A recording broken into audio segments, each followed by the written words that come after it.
Welcome to Carol and Gary's See America Tour. Hello everyone. After a long 3-day drive, Carol and I made it to Wichita, Kansas on Monday, July 24th. Kansas became the 34th state in the United States on January 29, 1861. Wichita was named for the Wichita Indians who lived in the area in 1864 when a white settler named J.R. Meade opened a trading post here.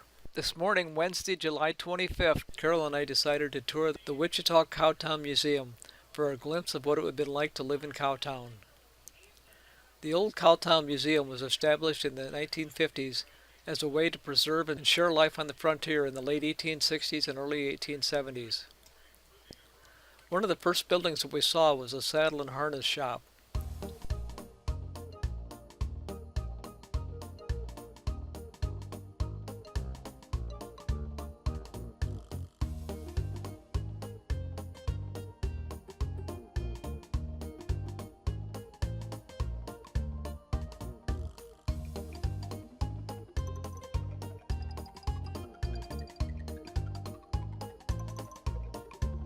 After that, we watched a young girl sewing in a dressmaking shop.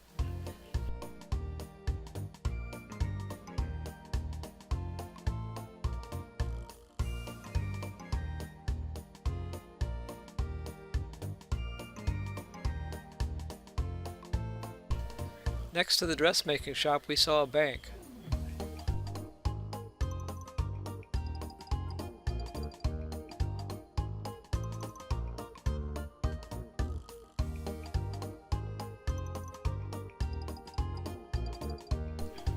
Then we saw a general store, which is where people went before Walmart.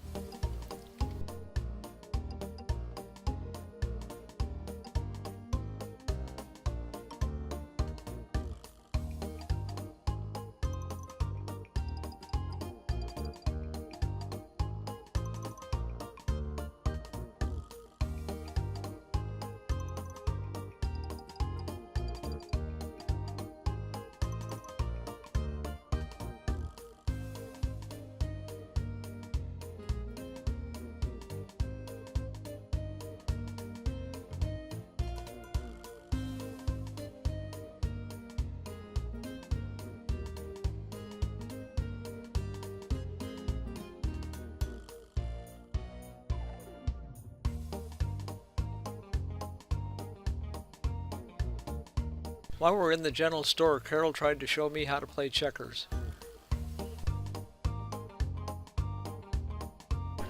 In the carpenter shop, a young man shows us how to use a scroll saw to cut wood.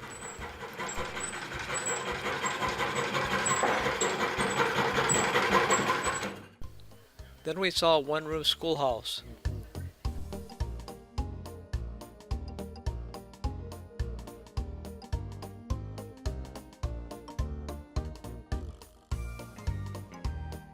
And finally, we saw a blacksmith shop where horseshoes would have been made.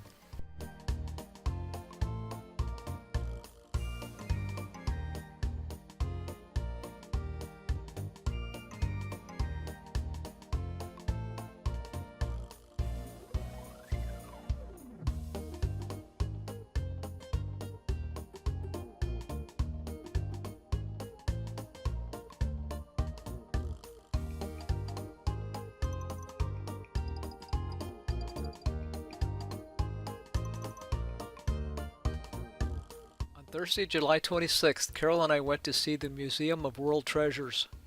This is a large 3-story building with numerous categories of exhibits. The first floor had a large display of rocks and minerals, as well as fossils of extinct sea creatures. This is calcite, a common non-silicone containing mineral. As you can see, this is a deposit that accumulates in the cracks of rocks. Here is a deep bluish-green rock containing feldspar. The lighting is poor today due to it being overcast, but this rock was very pretty. Feldspar is the most common type of mineral on the Earth's crust. This pretty green stone is malachite. This hollowed out rock is called a thunder egg. This is a large quartz cluster. This is barite rose from Oklahoma. 250 million years ago, shallow seas began to dry up. Barite minerals began to dissolve in the water, then concentrate and harden, leaving these rose-looking formations. Due to poor lighting, I didn't take many pictures of prehistoric fossils, but here are a couple of the fish fossils. This is a Diplomyces, similar to a herring. They lived about 50 million years ago. This is a Miloplosis. They're similar to the current-day bass and perch, and they also lived approximately 50 million years ago. Also on the first floor, the museum had two actual mummies displayed. Research by German scientists in the 1980s indicated that this is a female in her late 20s. They also determined that she suffered from scoliosis, which is a curvature of the spine. On the second floor was an extensive display dealing with the Civil War, World War I, World War II, the Korean War, and Vietnam. I enlisted in the Air Force right after Vietnam, so the uniforms were familiar to me, but it was interesting to see sea rations on display. I ate many sea rations while assigned to the 3rd Mobile Combat Communications Group in Oklahoma City between 1974 and 1975. The 3rd Mobile Combat Communications Group was responsible for deploying anywhere in the world with 90 minutes notice to establish a communications network. The museum also had an actual piece of the Berlin Wall displayed on the second floor from May 1990. Except for a small display about the Old West, the third floor was primarily management offices and space available to be rented for functions. On Friday, July 27th, Carol and I visited the Sedgwick County Historical Museum. This museum is a 4-story building that was once Wichita City Hall, built in 1892. Back then it was home to the mayor, city treasurer, the city marshal, the health department, a police station, and the public library. The building became a museum in 1981. On the 4th floor we found a large display about the history of aviation in Wichita. Wichita calls itself the air capital of the world, and rightfully so. Beechcraft, Cessna, and other companies all got their start in Wichita. Aircraft manufacturing received a big boost when World War II broke out. The Beechcraft assembly line produced over 1,400 aircraft during World War II. Today, over 67% of the world's general aviation fleet has been manufactured in Wichita, Kansas. Since 1919, over 250,000 aircraft have been produced here. Also on the 4th floor was a display about 1880s furniture and clothing. Much of this area was dimly lit, so many of my pictures didn't come out, but here are some that made the cut.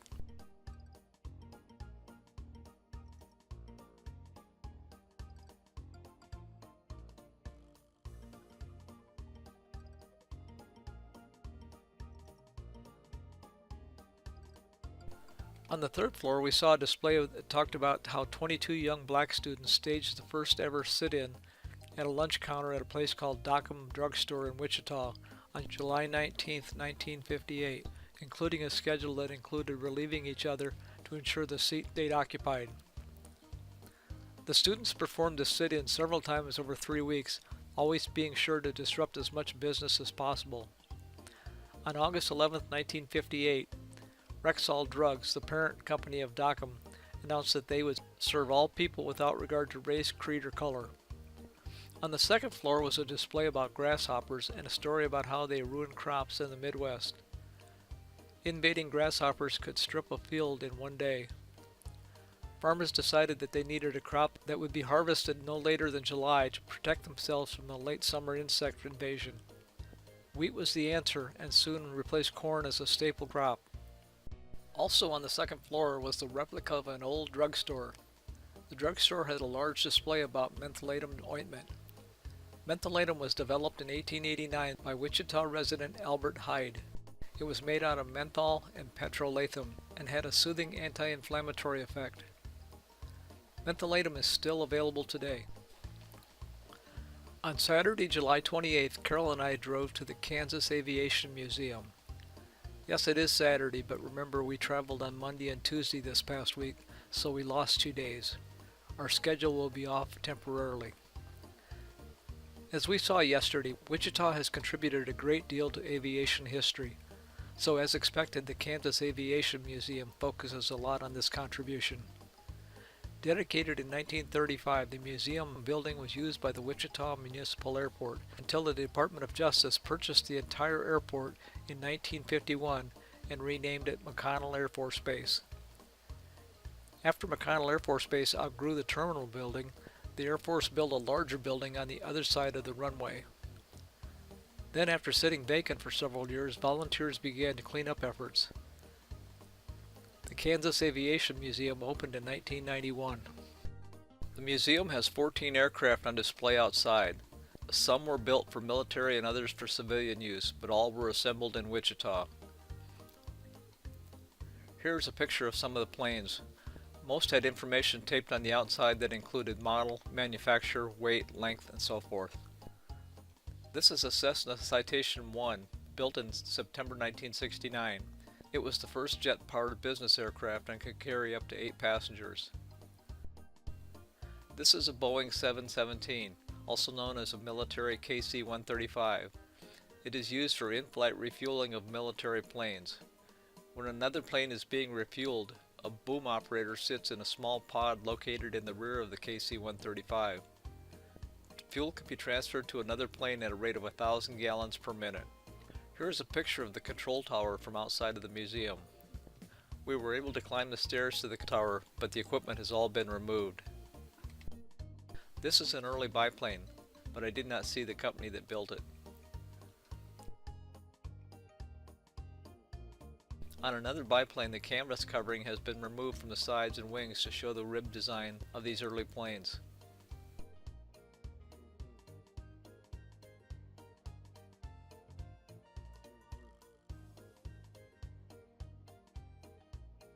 This is a picture of the Beechcraft assembly area taken during World War II. Notice the military emblems on the side of the planes. This is a Stearman Model 4D biplane that was built in 1931 for Texaco Oil to deliver mail to remote oil fields.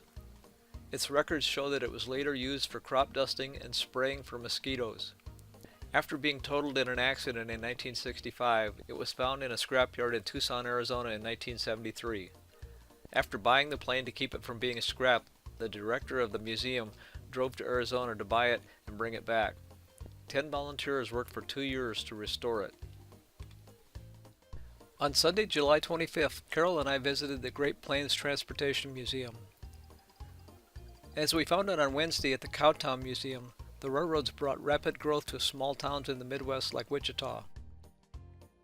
Beginning in 1872, when the railroad came to Wichita, household goods no longer had to be shipped cross-country by wagon. In addition, grain grown in the area could be shipped to eastern markets. The museum had a small area that contained many artifacts relating to railroading. After we finished looking around inside, several locomotives and cabooses were available outside to walk through and take pictures. Carol and I met a former railroad employee named Bob who showed us around and answered questions. This is Santa Fe Locomotive 93. It's a diesel-electric locomotive manufactured in December of 1967.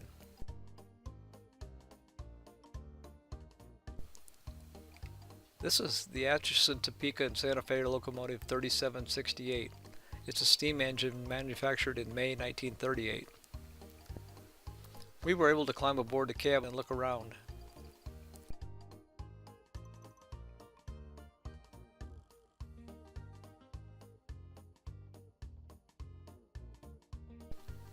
I didn't realize it, but the conductor, not the engineer, is the boss of the train.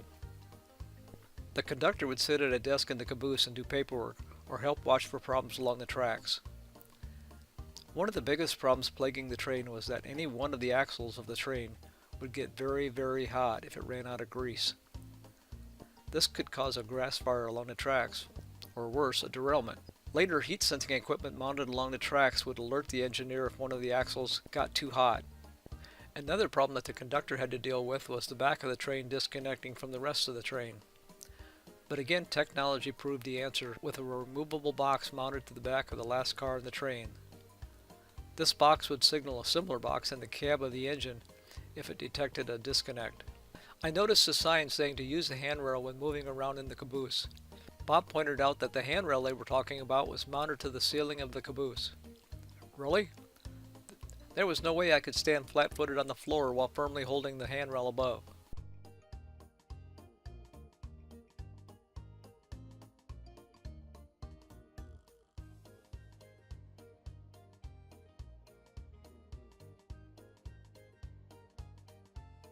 Well, this concludes a busy but enjoyable week in Wichita, Kansas. We will be driving northwest to Oakley, Kansas tomorrow morning. This clip you are watching now is an Indian statue in a park in Wichita. At 9 p.m. on weekends, they light a fire. We thought that the fire would come out of the top, but we were wrong, so I have doctored the video to show you what we saw.